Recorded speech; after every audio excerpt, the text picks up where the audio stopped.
Hi, everyone. Welcome to this our fortnight's episode of Pebbles Rebels. As always, I would like to start off by acknowledging the traditional custodians of the land and pay respects to past, present, and emerging. And this week, I am super excited because we've actually got someone pretty cool to talk to us today. We have Dr. Sheelagh Harwell, and she is a researcher, educator, advocate, and advocate for people living with neurofibromatosis type 1. She's based in Scotland, in Aberdeen, and she is a mum to a little boy with de novo neurofibromatosis type 1. So, for those of our listeners who might not be familiar with the term de novo, it's basically just a fancy medical term for spontaneous. So that means that her little boy didn't inherit it from a parent, and so that's what de novo is. And she is also a GP. So this is really cool because she's actually seen both sides of the table. So, it's going to be amazing to be able to speak to her and, ask her questions and learn about both sides of the perspectives. So, welcome, Sheila. Thank To you. start, we'd like you to share a little bit about yourself. So, your work as a GP and your connection to NF, both professionally and personally. Thank you so much, Janu. It's so nice to speak to you all. I've listened to your other podcast and I think it's amazing what you're doing. So thank you for having me on. I'm Sheila. I'm a GP. For those that don't know, that's a general practitioner, or I think in America, that's a family doctor. So been a GP for a while, and then as you say, I have a 4-year-old who has NF1. No one else in the family years now. And essentially, for the past couple of years, without really meaning to, I've essentially had to become an advocate and a researcher and a doctor and a mother because I don't know if it's the same over where you guys are, but unfortunately, it's a condition that not that many people know about, even physicians and people in healthcare. So, just by accident, I've become, I guess, all things NF1 interest me now, um, which actually, as part of the journey, has been a good bit of it. And the more I learn, the more better I feel. And hopefully that will help others as well. So, yeah. Yeah. So you've actually answered what was going to be my next question, which was how old your son Oh, yeah. was when he was Yeah. diagnosed. Can you tell us a little bit about the diagnosis journey and what Yeah, happened for you? it wasn't great. So I noticed, as his mother, I noticed that he was developing cafe au lait spots, mainly on his tummy, so kind of torso, a few on his legs. And I went along to my own GP with him. Now, it's funny how you forget things. I think he was around 18 months, maybe a bit younger. And I remember sitting in the consultation, it was kind of COVID time, and just saying, I think his milestones are slightly delayed. So he walked to 18 months, which is the absolute cutoff. Didn't really wean very well, kind of preferred liquids rather than food after the age of 1. And then these cafe au laits. So I felt that it could be NF1. Um, and GP said, he looks fine to me.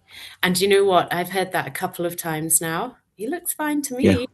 I don't know if you guys have heard that, as at the start of the journey, but I guess I argued my case enough that I got referred, or maybe she just was like, we'll just refer you because you're definitely coming back. And we went up to something called community pediatrics, which usually, I mean, they would see kids with all different kind of delayed milestones, but I don't think NF1 is classically what they would be diagnosing there. So again, it was kind of, he's okay. I don't think we need to do anything right now. And I felt that he needed the blood test. Um, and the criteria, which I'm sure you know, are uh, 6 or more cafe au laits of a certain size. So in kids, they have to be over half a centimetre. And he didn't quite fit that. So he had loads, but they were tiny. And I argued again my case, just saying, shouldn't we do the blood test if we're not sure? Because people who don't quite meet the criteria should get the blood test just to see. So we did. And in Scotland, the blood test goes up to a centre in Dundee. It takes 12 weeks, which feels like a long time when you're waiting, a really long time. And then I got the results via the phone. So the consultant phoned me. I was sitting in a car park outside of work, and she said, yeah, there's a change there. So we'll refer you to genetics. And that took another 3 months. So finally, I think it was a year, literally a year to the day that I had walked through the door of our own GP. I saw the geneticist, and with my son, and the geneticist was incredible. And finally, it felt like someone was listening. And that was the point at which things started to move forward. But for that whole year, it was quite lonely, I guess. I'm married to someone who's not medical, so he didn't know. I would try and describe or explain my worries to other people, and they would just say the usual kind of, he looks okay, or something like that. Don't worry. So, yeah, that first year was probably the worst. And actually, by the time we got the diagnosis, I had already known. So yeah, that was our journey. I wonder how it is for other people. I think it's probably similar, if not worse. Um, yeah. What about you guys? Does that resonate for you? Um, Or yes, it does. Very much so. Um, I was diagnosed by accident, and I've shared the story on a previous episode of the podcast where the pediatrician who diagnosed me did so with very little tact and very little diplomacy, and sort of info dumped on my poor mother and gosh, scared the yeah, Jesus out of her. And thank goodness there was no Google back then, because my poor mother would have just gone down a rabbit hole. But it's yeah, wild to me that it took a whole year before you finally Yeah. got that yeah. confirmation. I Yeah, it's think, Would you incredibly say, frustrating for a parent. Yeah, definitely. yeah, and lonely. That was the loneliest time because yeah, all I did have was Google. Mm. yeah, And one of your later questions, my answer was, do not Google. Yes. Or if you um, are, if you are, Especially as a um, GP, yeah, I think, how did you not do well, I Dr. Google? did, but I think finding sources that are kind of sympathetic and not Google images. Um, NF is such a kind of spectrum. Yeah. yeah, Um, and I feel like there are also spectrums within spectrums because some people get some of the symptoms and some others don't. And some who get Mm. those symptoms get them really badly or don't. So, it's just too hard to predict. And I guess that is the hardest bit, the uncertainty yeah, of what's going to happen in the future. For Mm. me, that's absolutely. always been the hardest bit. I guess. Um, Sorry. but yeah, I guess also the other thing as well is like when you like obviously Google's a bad thing to use, but if you know how to check for the correct sources and to make sure it's actually verified like information, then that's where sort of the line changes. But knowing how to do that is a challenge in itself. yeah, Yeah. definitely. And I will say this, guys, whatever you do, don't just stop at Google's little AI snippet at the top. Please keep scrolling and go to other websites, because Google's AI is not accurate all of the No. time. Not at Um, all. That's we've true. got so we'll move on to the next question, which I'll hand over to Bernie to ask those. So fire away, Bernie. Yeah, sure. Like, you know what it's like to be the doctor giving the news, and you know what it's like being a parent receiving the news. What has this dual experience taught you that you might not have learned from just one side of it? It's such a good question. I guess as a GP, usually the majority of consultations, the person's in the room with you, so you're in the room together. Perhaps you already know what you're going to share with them, and they maybe are expecting it, but you're there together, and you can kind of read the room, get the feeling for how they're feeling, how the consultation is going to go. For me, I was in a car park and just got the phone call out the blue. I wasn't expecting it that day. And over the phone, she said, "Yeah, your child's got a change in his gene." Um, And so it was it was completely unexpected. There was no warning shot, no kind of softening of the blow. And B, because I was kind of alone, I perhaps felt I just didn't ask the questions I should have because I was just so shocked. So I think, yeah, that's the biggest thing is any news that's a diagnosis, I think should be done face to face. I Yeah. understand why sometimes it can't always necessarily be that way, but genetic counselors who I've met since are amazing. They're amazing. And they train specifically for this. And so I think anyone who's getting any news at all, good or bad, or, maybe there was no change there and they're not sure, then it should be face to face with a genetic counselor. That Yeah. would be ideal. Yeah. That would have been a pretty crappy drive home. And then waiting to see your husband as well. Yeah, so I had to break the news to him. But to be honest, I had already known for a year, Yeah. Yeah. So actually, it was just confirmation of what I'd been worrying about. And actually, from then on, it got better because we saw an ophthalmologist and a pediatrician, and the team slowly kind of came in. And then I was Yeah. less alone. Yeah. Yeah. So it wasn't the worst bit, but yeah. Is there a gap you've noticed between how NF1 is talked about and in a GP consultation versus how it actually feels to live with it day to day as a family? Yeah, I think I've said it already, but the uncertainty isn't really discussed, and that is the worst bit. You can deal with something that is happening, kind of, but the uncertainty of what may happen in the future is quite hard to fathom, and it's never discussed. And I think in general, kind of they call it psychosocial, so the psychosocial parts of NF1 are becoming more discussed and research is focusing on them more. But for us personally, I don't know about you guys, but it's not really ever been mentioned. So I think a bigger focus on that would be better. Yeah. Well, I was Yeah. just going to say, do you have any medical advice for professionals on delivering news? But I think you've pretty much just touched on that, like Yeah. face to face. What do you think they can do differently when they're handling a family of this significance? I think admitting that you don't know that much is fine because no one does, apart from specialists. So saying, not trying to pretend you know a lot about NF1 if you don't, because GPs don't on the whole. So I surveyed the GPs in Scotland just recently. I'm just writing it up because I noticed that here there's specialist centres, but they're over the border. There's one in Manchester and one in down in Guy's in London. And so adults with non-complex, they call it non-complex NF1, would never go to those centres. They don't need to. So I wanted to know how they're doing up here in Scotland. We're up above the border and it really gets quite rural. Yeah. So there's 100 inhabited islands, there's a lot of about 5.5 million people living up here. And the GPs just didn't know. And one of my questions was, if you were in a room with someone with NF1, what resources would you point them towards, to read later? Like which charities. And so everyone, 98% of GPs wrote NICE, which is the guideline in England, the National Institute of Care, what's the E in England?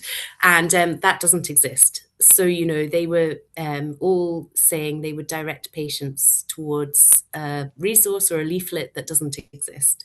So that kind of thing, admitting that you don't know, maybe before you meet the person, find a few resources. So there are charities out there that are really good and give really clear information. There are 3 in UK. So there's Nerve Tumours UK, the Childhood Tumour Trust, and Tumour Support Scotland. And all of their websites have kind of basic fact sheets. That would be awesome because imparting information that's wrong, I try never to do that, probably do, but that's not great. So it adds to the uncertainty if you're not quite sure where you're meant to be going next. So my big advice would be don't pretend that you know everything about NF1. Yeah. Guide the person towards the people who do, which would probably For sure. be the charities. Yeah. Yeah. So like backtracking a bit, I was Yeah. diagnosed at birth because my mum, I inherited it from my mum. And as Hmm. soon as I was born, they said, "Yep, he's got it." And back almost 50 years ago, there was a lot of misinformation Hmm. about it. My mum was fed a lot of that, and she hit the panic button. And Hmm. yeah, but luckily for me, I've got a mild case of it. So Amazing.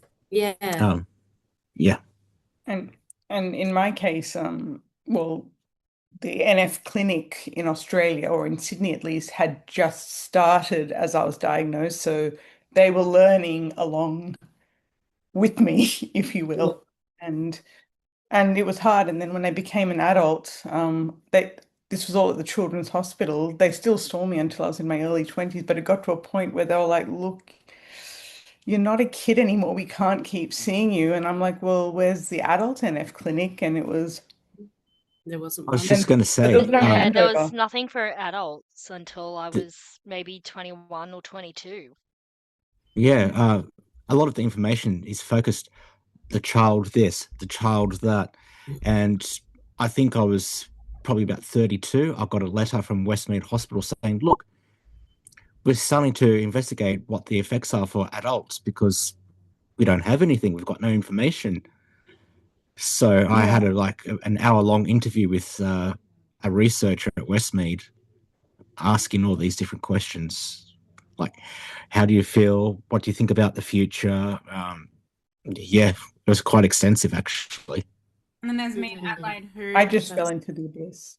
yeah, similar. Like I fell sort of into the gaps of the Adelaide system because we don't have an NF clinic here.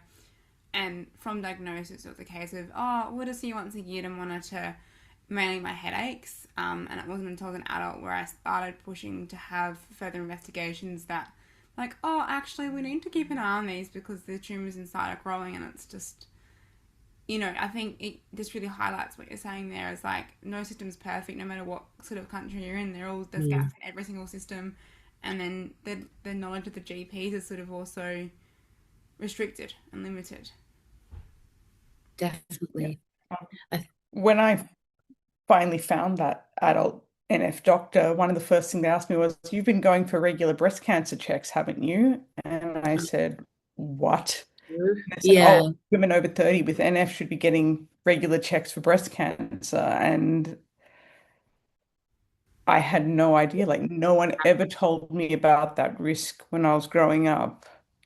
So And in the UK, there is screening for all women over 50 on yeah, the national screening program. same here. Um, and for NF1, they've lowered it to 40. But actually, in the Yeah, States and Australia, it's 30, isn't Yes, it? So, it's that's 30. correct. Yeah. and that, But yeah. there's no free, even then, there's still no free screening. Okay, so I think they're just rolling it out now because they did a high risk study and now they've yeah, decided to slowly start Mm. rolling it out. yeah. So I think in the UK they say it's a moderate risk. So you would get referred onto the screening program by your consultant or a GP. But again, that's another survey I'm doing in Edinburgh because it's not automated. There's no list. So someone needs to check all the women over 40 with NF1 and check they're on the breast screening list. It would be awesome if AI or something could do that in the future, but currently it's manual, so i.e. a Yeah. person's doing that, and I think it's probably going to be me, um, which is I'm happy to do, but it just goes to show you kind of need interested people. Which reminds me, actually, I went to a lecture by an Australian called Professor Gareth Bainham, who I think is in Perth. And he was talking about changes that could be made in Australia to improve care, because it's a huge country, isn't it? It's massive. Yes. So the things he said were um, they've got a nurse navigator and telehealth, which is like phone calls, I think, or Yeah. Zooms to Yeah, patients. yeah, that's what it Yeah. is. Rare disease passports. I was going to ask, do any of you have that? No, Um, haven't even heard of it. it sounds very cool. It's like an app or an online passport that all your medical information is in one space in. Oh, cool. Ah, Um, so then awesome. you would present that to your GP. Yeah, I think I'm looking to tech for the future. I think things like that in rare disease, I think a lot of different researchers are thinking the same. When the population is so spread out and so rare, bringing things together online or tech or passports or I apps think they've seems. got a national registry. Do We they? had to Okay. opt out of it. So if you go to one GP, Hmm. it's on the computer database, but you go to another state or you're in a bad crash or something, they can look your information up. Nice. Yeah. Okay, so that is Yeah, all over Australia. I think so. It is, Because I yes. think at That's one ideal. stage you Yeah. had to opt out of it if you didn't want your information Hmm. shared. And I thought, hey, I've got the NF. Why would I be so stupid as to, ignore it, opt out? I actually opted out at the time because at the time I didn't even realize about the whole NF thing because I was still in that medical Uh, abyss. So now I might want Mm. to actually go back and opt back Back in. in. yeah, I Um, wouldn't have a clue I where to guess it's start a with that. personal choice, but any registry to me is the kind of icing on the cake because um, with rare disease, you can't help others or do research if you don't know how many people have it, how they're living day to day. This is what I'm quite interested in. It's if I'm born with NF1 now, somewhere rural, an island, maybe let's just pick somewhere like Shetland. How am I doing? Am I okay? And I just don't think there's that. A lot of the projects are going for, the gene therapy, which is also amazing, and I'm really holding out for all of that research. Incredible. But my interests are more about kind of population studies and general practitioners and how we're managing patients.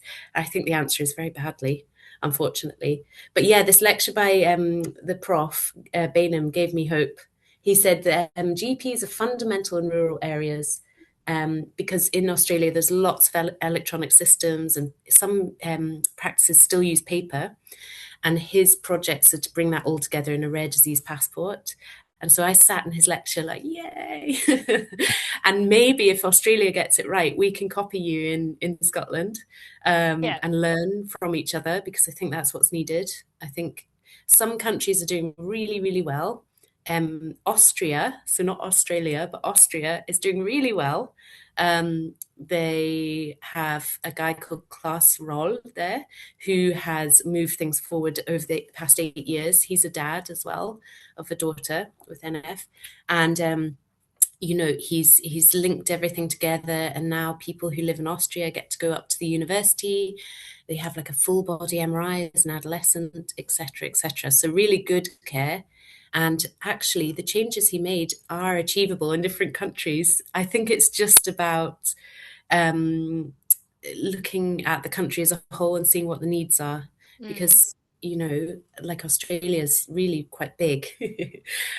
So any work you're doing, you can't get people to fly to clinics and things like that.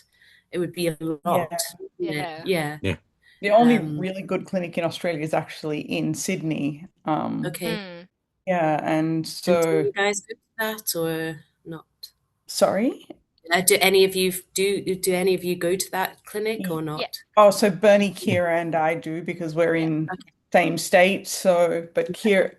Kirsty, on the other hand, unfortunately, has to sort of jump through hoops to go to. Oh Yeah. I no. flew there I'm once. about 2 hours north of Sydney, so it's a day trip. Just get the train early morning and then get Hmm. it late afternoon. I Is flew that once a there. year? Or Yeah. yeah.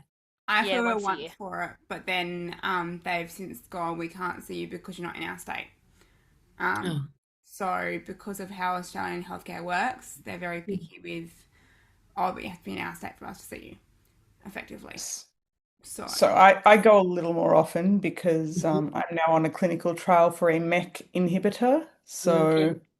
So I go there a little more frequently. So Yeah. Is that 6 monthly or 3 monthly? at the moment it's every month. Every month. And at the beginning of the trial it was every week. So Wow. Okay, so you would have to live nearby. And which MEK yes. inhibitor are you on? You- It hasn't got a name yet, so it's just got like Oh, some weird code name because it's a newer one. okay. So And yeah, how are so you watch this doing? space. Yeah, So far so good on like good. knock on wood, no major side effects. Yeah. Hopefully have an impact on my plexiform tumors. So I have a few plexiforms. Mhm. 0 out of 10 would not recommend. Um, So in so Australia, so you've got the Children's Tumor Trust, is that right? Is there anything Children's else? Tumor Foundation. Foundation, sorry. Yeah. Yeah. Are there any other charities or support networks? There's Flicker of Hope, which operate more in, is it New South Wales as well, or are they Perth? I think so, but they're just Kind. purely raise awareness, and all donations go direct to NF research. Yeah. Okay. Yeah. It's And interesting because I think different countries are doing different things. So I went to the conference in Denver last weekend, so I'm quite jet lagged. And I met a guy who's setting up NF India, and it's the first one as far as I could see. Yes, Um, that's right. yeah, and I've set up, so my Instagram is nf1.navigator.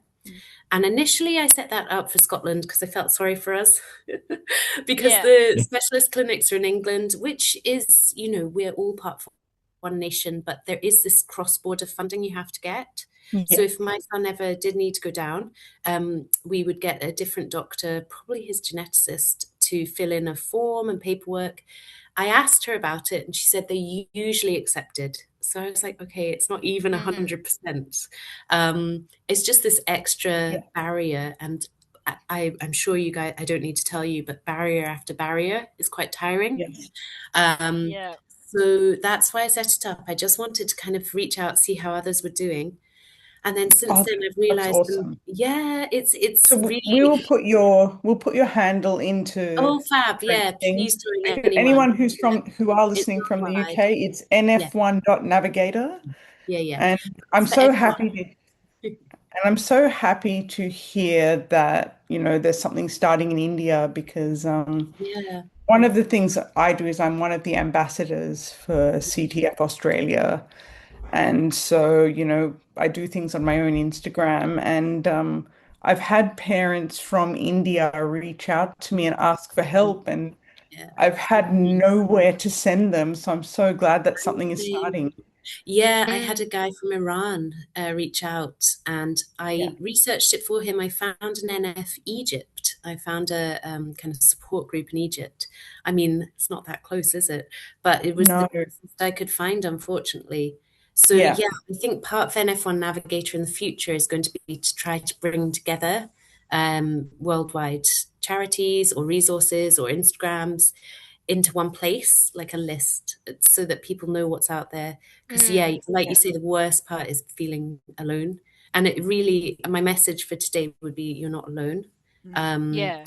it's really not alone. There's a lot of folk out there, a great community, and there is a lot going on and change, but it's just finding that can be tricky. Mm. Um, Yeah. so yeah, Yeah. Instagram for me has been the way forward.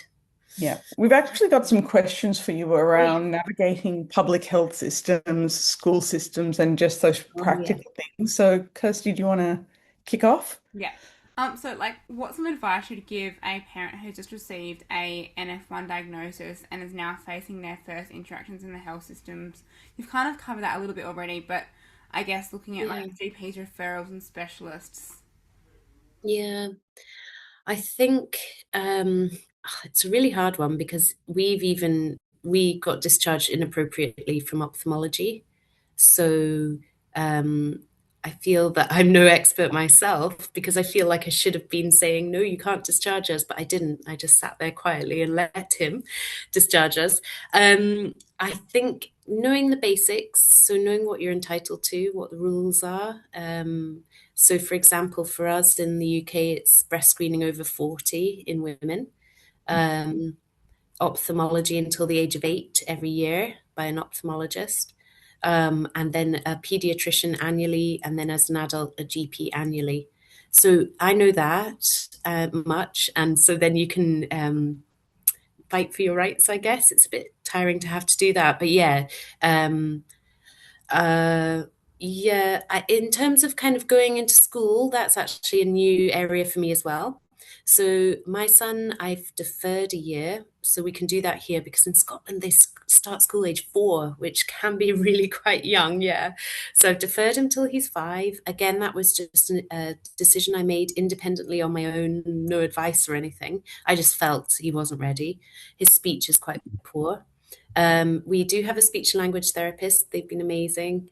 And I, again, just by myself, instigated a child planning meeting. So he's moving to a new nursery in August, and we're going to meet with the new nursery, old nursery, speech and language therapist, and his health visitor, which are all people that we have around us here. I wouldn't say their input's been very much, but I'm hoping a meeting like that will be quite helpful. And I think every child with NF1 should have some sort of child planning meeting, even if they're meeting all the milestones and doing great. It's anticipated that there might be some specific learning problems later. Not always, but if you plan for it, then that can only be a good thing. So that's what I'm doing, but I would not say I'm any expert. I do not know anything about schooling. It seems like a new thing I'm going to have to learn. I don't know what you guys think, if you needed anything extra at school or any extra meetings, but planning early seems like a good idea. Yeah, definitely. Yeah. I think my parents were pretty much onto it because they knew straight from the start. They always had meetings with the teachers. Look, Bernie's got this. His development is slow. His process is slow. So my teacher's actually quite good. Amazing. Yeah. I'm glad to Yeah. hear it. Yeah. Yeah. I think My on the whole teachers we were are. the same. Hmm. Yeah. Sorry, my teachers were the same. I don't think it was until I was first year of high school, my math teacher picked up that I had dyslexia. And she was also the school counselor, so she told my mum. Mum took me for a test and then got diagnosed with dyslexia. All my teachers throughout my schooling were very supportive, very helpful with my dyslexia and my learning difficulties. I was doing year 2 English in year 4. I Fair was enough. very delayed, and I Hmm. went to a special school for year 2 to help Hmm. with my English. And if it Did you wasn't for find that, you caught up eventually? Or I think, because I've yeah, read somewhere it can be slow but gets there. Or yeah, yeah. yes. So I have definitely caught up in the recent years, but even now with at work, I can see I can see it a little bit. It's like knowing where I should be at and why, and knowing the reason why I am not at the same level as my coworkers. Because I'm wired differently. I'm also autistic and ADHD as well. Wow, So you really it's won the a lottery, struggle didn't you, sometimes, Kira? but definitely have You got caught it up. all. Uh, you're doing so Yes, I well. have. But yeah, they're all more common. So neurodiversity and Yeah. dyslexia are more Mm, common in NF1. Following on Yeah. from that Um, as yeah, well, so I think early help, yes, definitely. mm, The earlier the help, the better. the following on from better. that as well, That's a key Kirsty? message. Sorry, can you repeat that, Kirsty? You kind of cut out there. following on from that as well, like if in the event, like for instance, your child gets like diagnosed with NF1 and then the parent discovers as a result of their child being diagnosed they have NF1, what are some steps a parent can take, Hmm. I guess, as well to help them on their own journey as well as their child's journey? Because that's, a lot for a parent to sort of be sort of given all in one hit if that does happen. Yeah, and I think that does happen quite commonly because NF is, like I said before, it's such a spectrum. So you may be living your life with mild symptoms and not even know. And then, unfortunately, different generations. So if you have a child, they could be affected completely differently. So your mildness or severity does not impact on the severity of the child. So that can quite commonly happen. And I've heard of a whole family in Scotland, generations and generations, all with NF. So I think that also commonly happens. Um, I guess, yeah, being kind to yourself, because that's a double whammy, isn't it? Getting two diagnoses in one clinic, um, and perhaps going through it with your child. So, learning alongside them. The appointments that you take your kid to would be helpful. Could ask the geneticist. I don't know about you guys, but here, geneticist appointments kind of like gold dust. So we see them at diagnosis, maybe at transition, ideally at transition from childhood or adolescence to adulthood, and then if you're having kids of your own and maybe want to discuss IVF. So that would be 3 times in your whole life, but you're Mm. living with NF1 every day. Yeah. So I guess making the most of those appointments, but that's very hard as well, isn't it? Some people come in with notes, which actually I recommend. I like that. When people come to me with notes, they always apologize. Oh, sorry, I've got a list. And I'm like, no, no, crack on. Let's do the list. It Yes. really helps to Yeah. focus the consultation, as long as the list's not too long. So I would say if you're going to see a specialist with your kid, then take full advantage and ask all the questions for yourself as well. Um, Seeking out, again, I say it again, but seeking out resources that are actually helpful, and communities that are nearby. Hopefully, I think as time goes on, there are more and more communities. But luckily, like us, we're doing a Zoom from halfway across the world at different time zones. You know, Yeah. technology definitely helps. So if there's no one in your area, if you live in a country where there is no charity, then reaching out, and it's a worldwide thing. So charities here in the UK, for example, would happily help, or I'll happily help the NF1 navigator if I can. And I've met amazing people along the way. I need to tell you about, I met a lady on the conference called Gabriela. She's a mum from Chile, and she says it I say Chile, but she said Chile. And she has a son, and she's a pediatrician. And so she has set up a foundation in Chile, the first of its kind. She's got 4 kids on the drugs, on the MEK inhibitors, which is a big deal because they didn't have any access before. She's been going for 1 year. So 4 kids in a year, it's a good thing. And she flies up and down to Boston. And honestly, meeting her at the Wow. conference was incredible. We cried together, we shared ideas, we brainstormed, we formed a WhatsApp group called Global NF1, and we added, the guy from India, woman from America, Chile, Scotland, just adding in all these folk so that we can all try to work towards a common goal. So So this yeah, WhatsApp group, is it for medical professionals yeah. only, or? It doesn't. No, it's just 4 of us at the moment. But whatever we create will be for everyone. So we're Yeah. trying to create some sort of signposting to worldwide NF1 and NF2 specialists, centres, charities, resources, anything that's there. Get it all on a big web page or a list so that we all know what's going on. Because at the moment, like you say, people are messaging me from all over the world asking, what should I do? I live here. And I just feel that in this technological day and age, we can bring that together very easily, you know. Do you Um, do you find like this is like for me, like do you sometimes feel a little bit guilty when you can't help them because like you yeah. just Oh gosh. Yeah, definitely. I was trying to research provisions in Iran while my own kids were running around and I'm yeah, working. I just felt like, gosh, I can't do this all. I can't take it yeah, all on. But then a same. big, big feeling of guilt. Like, we are also lucky that we were born where we were. Even Yeah. though it's not a smooth journey, at least there's something. And Mm. I I feel like I'm failing them sometimes, even though it's not my job. I just think, think God, I just wish I had like just some answer and Yeah, Gabriella and I and Vanessa, who runs the Childhood Tumour Charity, I keep getting them wrong, or trust here in the UK, we all talked about that as well. How do yeah. you help? Um, and I think my answer is lean on tech at the moment, and Mm. hopefully, perhaps there'll be a worldwide foundation in the future. Mm. It'd be I'll cool. skip Yeah. ahead a few questions because I am aware of time and, there's so much to unpack here, which is amazing. But sort of, I guess, looking at more of your hat as a mum, what's something that is comforting that people can, I guess, carry with them and sort of, I guess, lighten the weight of the diagnosis? Well, we've already said do not Google and reach out for resources that are helpful. But I think the main advice is you're not alone.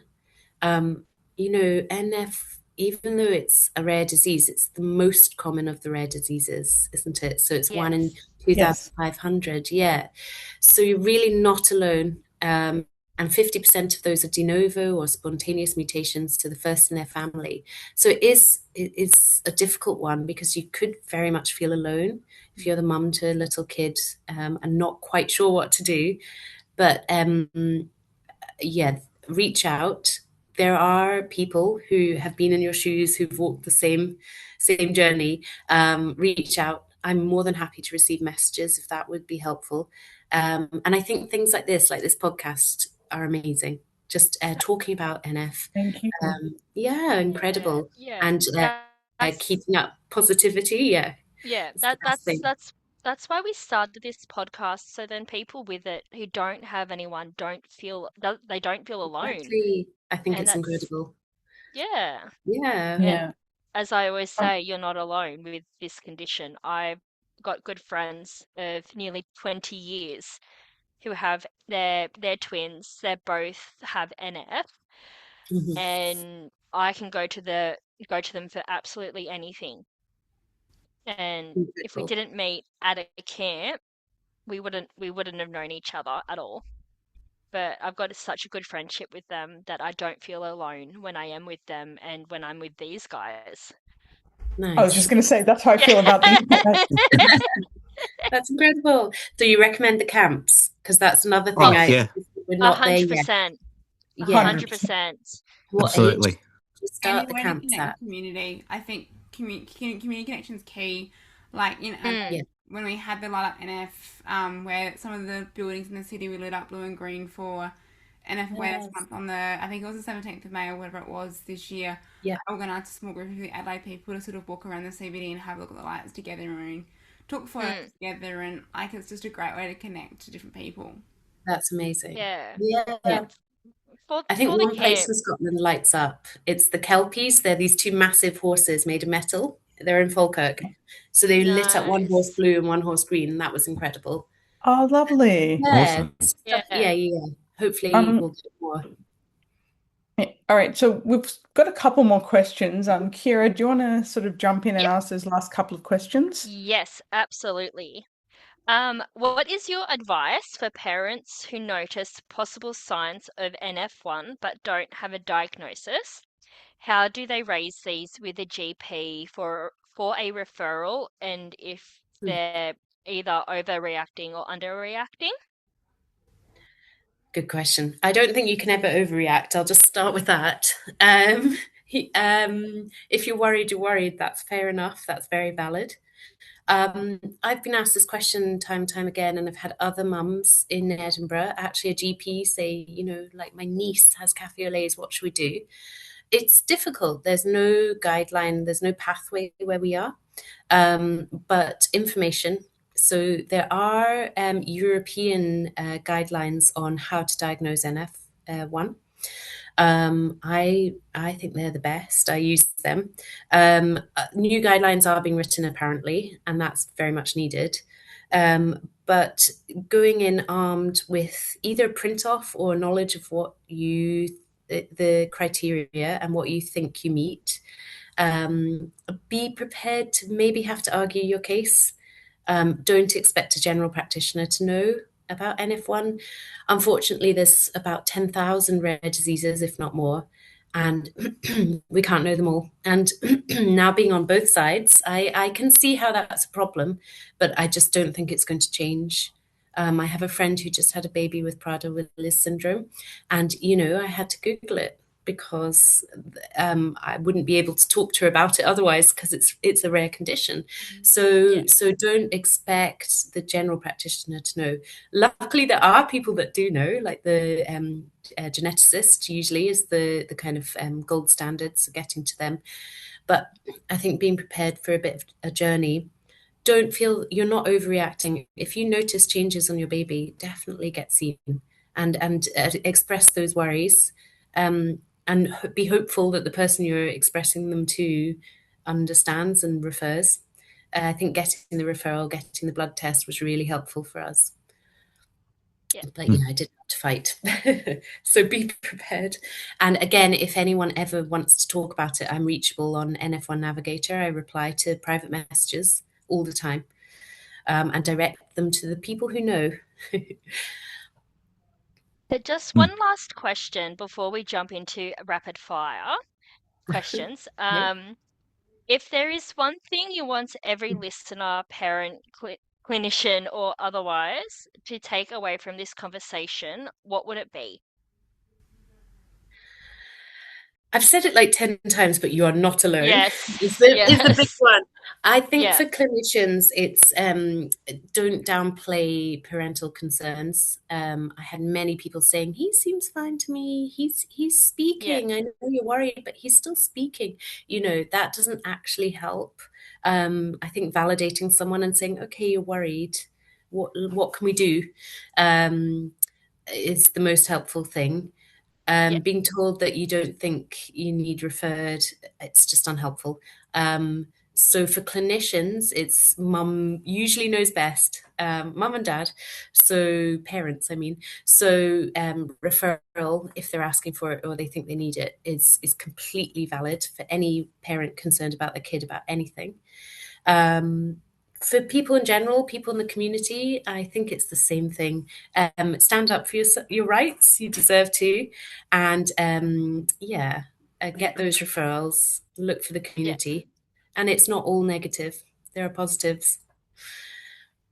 Thank you. All right. thank So you. this is a fun thing that we've just recently started with our podcast guests. We ask a few rapid fire questions, just non-NF related, just something a little bit Okay. fun. Okay, fun. So try not to think about it too much as we ask you these questions. It's only going to be four of them. Okay.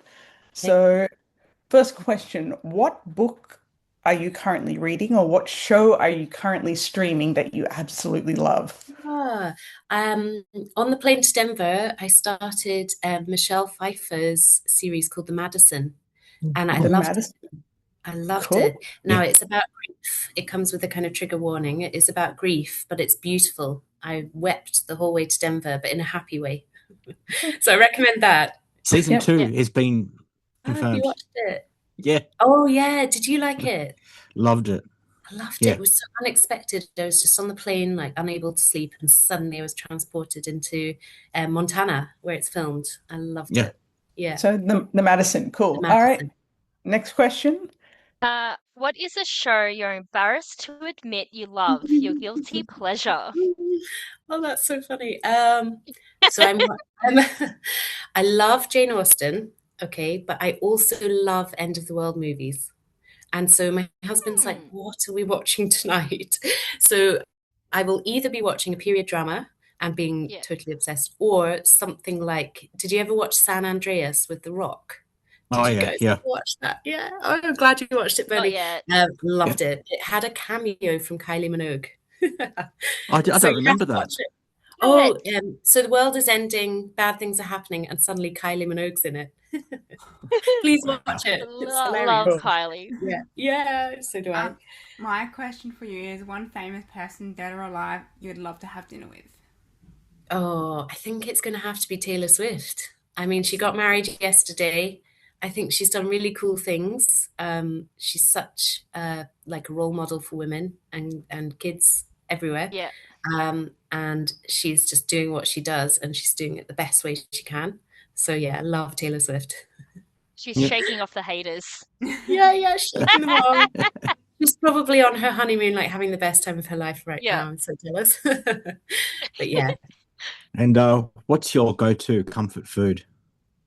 Ooh, that's a really good one. I mean, I love all food. I started eating yogurt with granola and berries in the morning to try and be healthy. But now I've got this cool, almost like breakfast buffet. So I open my cupboard and I have like different peanut butters, different nuts, different seeds, and I just every morning go a bit wild, and I love it. Yeah, And my Yeah. kids have awesome. started eating it too. They say, "Can I have a mummy yogurt?" Which is quite cool. Oh, Yeah. that's Oh, so that's cute. adorable. And when I was in Denver, one of the snacks they served, which I thought was so wild, but that's what they served there, was 3 different bowls of peanut butter. And I mean like this massive vats of peanut butter, almond butter, and then donut balls. And you took a plastic cup and you loaded up the peanuts and then you put the donut on the top. And I was looking around like, is this what everyone else is doing? And then some trail mix with M&Ms on the top. And that was their breakfast. I was like, cool. That It's is like Nice. some cool. healthy version. Nice. So I ate my peanut butter while listening to a lecture on NF1. It was pretty cool. Yeah. So yeah, comfort. Thank you so much again, Sheelagh. Like, seriously, Yeah, we thank really appreciate you. it. I You've appreciate you guys. Thank you. given us this amazing perspective from both, like, essentially both sides of the table, which has just been absolute, like, gold. And thank you to everyone who has listened to this episode this fortnight. Yeah. And all And the as other always, episodes. yes, and Yes. and our other Other episodes, and episodes, yeah. I yeah, hope the and community as grows always, stronger. Yeah, and you get more cool people. There's a lot of yes, cool Yeah. people out there. We've got a Yeah, list ready doing to amazing go. things. We've got, I think, Hopefully they'll join. 6 months since the Yeah. came and out, which is crazy.